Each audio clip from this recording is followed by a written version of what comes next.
Sabe quando a sua casa, aquele lugar que sempre foi seu porto seguro, de repente fica diferente? Um pouco mais quente?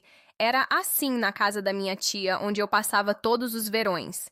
A rotina era sempre a mesma: o cheiro de café coado na hora, o som da televisão no jornal da tarde e a presença dele. Ele era o novo marido da minha tia, um homem que chegou com um passado que ninguém comentava, mas que todo mundo desconfiava. Um homem que não era bonito no sentido comum, tinha algo áspero, uma intensidade no olhar que cortava a atmosfera. Eu, uma garota de 20 e poucos anos, me sentia uma intrusa naquela dinâmica familiar, mas ao mesmo tempo fascinada. A gente se cumprimentava com um oi rápido, mas os nossos olhares faziam uma conversa inteira. Era um jogo perigoso onde só nós duas, eu e a minha consciência, sabíamos as regras. A casa era a mesma, a família era a mesma, mas o ar tinha ficado pesado, carregado de uma tensão doce e proibida. Eu me sentava à mesa do jantar, sentindo o calor do seu olhar atravessar a sala, e sabia que aquele verão seria completamente diferente. Os dias foram passando e aqueles olhares trocados viraram uma linguagem própria, um código secreto que só nós entendíamos. Ele passava por mim na cozinha e, por um instante, seu braço quase roçava o meu. Era um quase toque que ecoava pela minha pele como um tremor elétrico. Durante os almoços em família, seus pés encontravam os meus debaixo da mesa, uma pressão rápida, um acidente calculado que deixava minha respiração presa. Era uma dança íntima onde só nós ouvíamos a música. Eu me pegava procurando por ele pela casa, inventando desculpas para passar pela sala ou pelo corredor na hora que sabia que ele estaria lá. Cada gesto, cada sorriso disfarçado era um passo mais fundo nesse labirinto de emoções. A vontade de fechar essa distância mínima, de transformar aqueles quase em algo concreto, era um calor que crescia dentro de mim, um segredo que eu carregava com uma mistura de culpa e pura excitação. A tensão estava no ar, tão palpável que eu quase podia sentir o gosto. Tudo desaba num domingo à noite. Um churrasco em família, a casa cheia de primos, tios, o cheiro de carne grelhada e risadas altas. Eu estava cansada da agitação e fui até o banheiro para lavar o rosto, para tentar me acalmar da energia e da expectativa.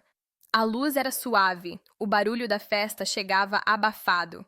Quando abri a porta para sair, ele estava lá, parado no corredor escuro, encostado na parede, como se me esperasse. O coração disparou. "Tudo bem?" Ele perguntou, com uma voz que era um sussurro rouco, um som só nosso. Eu só conseguia acenar, presa naquele corredor que de repente tinha ficado minúsculo. Ele deu um passo à frente. Eu dei um passo para trás, recuando de volta para o banheiro sem conseguir desviar o olhar. A porta não chegou a fechar completamente. Aquele espaço pequeno e íntimo se tornou o nosso mundo, um território proibido onde o risco e o desejo se misturavam numa combinação perigosamente sedutora. Dentro daquele cubículo, o ar parou. A única coisa que existia era o espaço entre os nossos corpos, uma distância de não mais que alguns centímetros, que parecia uma fronteira prestes a ser demolida. Eu conseguia sentir o calor do corpo dele, o cheiro do seu perfume misturado com o do sabonete. Sua mão se aproximou do meu rosto, mas não tocou. Ficou pairando e eu pude sentir a pressão daquela iminência como um toque de verdade. Era um sussurro de pele, uma promessa. Minha nuca encostou na porta fria, um contraste gelado com o fogo que me consumia por dentro.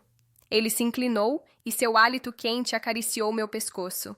Fechar os olhos era ver o universo. Era uma conversa silenciosa que só os nossos corpos entendiam. Cada suspiro, cada pequeno tremor era uma palavra nesse idioma íntimo.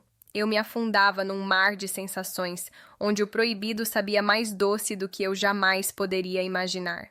E então, o quase se tornou tudo.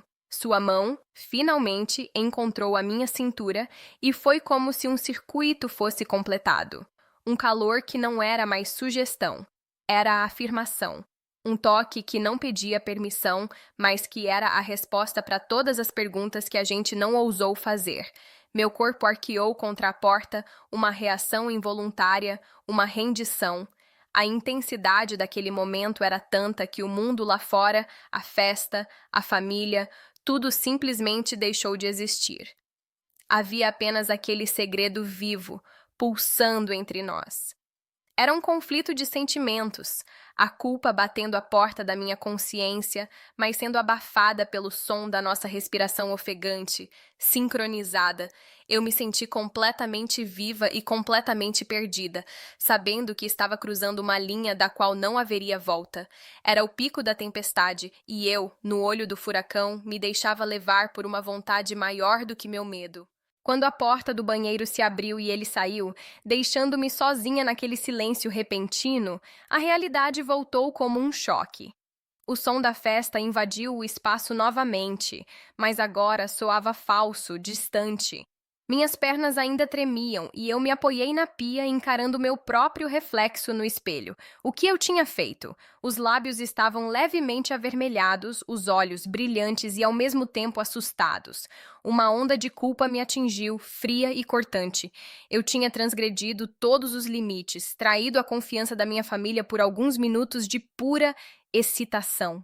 Mas no fundo, no meu íntimo, uma chama teimosa ainda ardia. A lembrança do seu toque, do seu calor, era complicada demais para me arrepender completamente. Era uma mistura angustiante de remorso e um desejo profundo de que tudo tivesse durado mais. As paredes daquele banheiro agora testemunhavam o meu segredo mais pesado. Aquela noite mudou alguma coisa em mim. Eu aprendi que a vontade é uma força selvagem, que às vezes a atração pelo proibido é um fogo que a razão não consegue apagar. Não estou aqui para dizer que foi certo ou errado, mas para confessar que foi intenso, foi real. Para vocês, meninas, que talvez já tenham se sentido presas naquela gaiola de o que deveria ser versus o que o coração ou o corpo grita para ser, cuidem.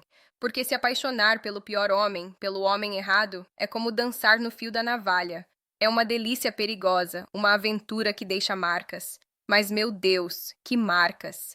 Se essa história tocou vocês, se já viveram algo parecido ou se sentiram esse calor confuso, me conta aqui nos comentários. Às vezes, dividir um segredo é a única forma de aliviar o peso. E se inscrevam no canal, porque a vida é cheia de histórias complicadas, e eu prometo trazer mais desabafos como esse. Essa não é a única vez que me meti em uma enrascada por causa de um olhar, mas essa fica para o próximo vídeo. Um beijo e lembrem-se, o coração não pergunta, ele apenas sente.